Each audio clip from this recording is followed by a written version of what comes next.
Deborah Buck, proprietor of BUCKHOUSE, is an artist and designer. She travels extensively throughout the world in search of fine art and objects for her antique shop on Madison Avenue. You said you created your own tailor-made graduate program. What did that encompass? In my 20s, I had worked for Walt Disney Productions as a designer and an illustrator, and it was there that I first discovered the power of collaborating with other creative people, and I missed that. So I wanted to figure out how to get myself out of the box of being alone in a painting studio. I first became a chef, where I discovered that creating food was much like creating a painting, in that when it was true, it was satisfying in the same way that painting was satisfying.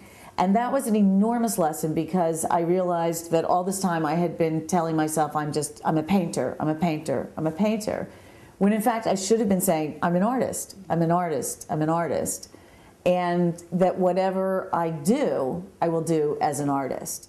What part does painting play in this venture, and how does it all tie in together? It is still really the discipline that I use in thinking about aesthetics. It's color, form, shape, in space, which is what painting is. That's what I do all day long at the gallery and at BUCKHOUSE, is I move color, form, texture in space. So it's the same thing. How do you decide which items to feature at BUCKHOUSE? They have to be fine in several ways. They have to either be very, very unusual, but they have to overall have a real integrity in design. The passion of the person who made it must in some way be immediately clear. I don't care so much about where something is from or what period something is from. Do you find there's some element to it that basically you just have to go around the world and find things that you really love, and then that's what people want?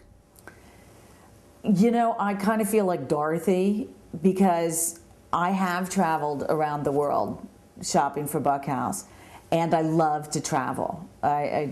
It's just a buzz for me. I really love to travel the world, and that has educated me and it has informed me. But I also can find what I need in my own backyard.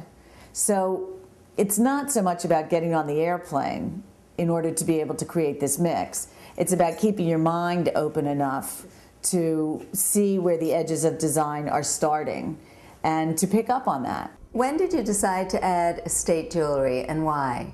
I've always worn estate jewelry. I've always loved estate jewelry, and it's another passion. So lo and behold, I got a vitrine and started buying jewelry, and the jewelry was very happy in BUCKHOUSE. So, are there any limits to your entrepreneurism? No, but I think that's what's so exciting about becoming an entrepreneur for me. What I do is I get to keep reinventing my business every time I do a new venture. The gallery was one step. The estate jewelry was another step. BUCKHOUSE has become a brand in and of itself. BUCKHOUSE is bigger than me, and people know BUCKHOUSE, and I don't know them, and they know my vision, and that's very, very exciting. Is there a favorite project? The next project.